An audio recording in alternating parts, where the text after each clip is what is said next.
गरुडगमन तव चरणकमलमिह मनसि लसतु मम नित्यम्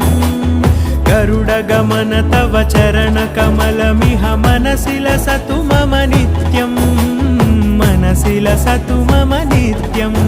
मम तापमपाकुरु देव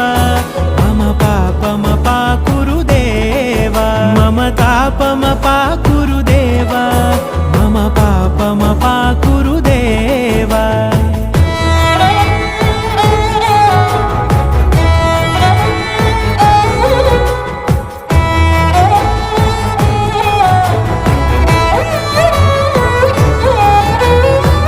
जनयन विधिनमुचिहरण मुख विबुध विनुत पद पद्मा जल जनयन विधिनमुचिहरण मुख विबुध विनुत पद पद्मा विबुध विनुत पद पद्मा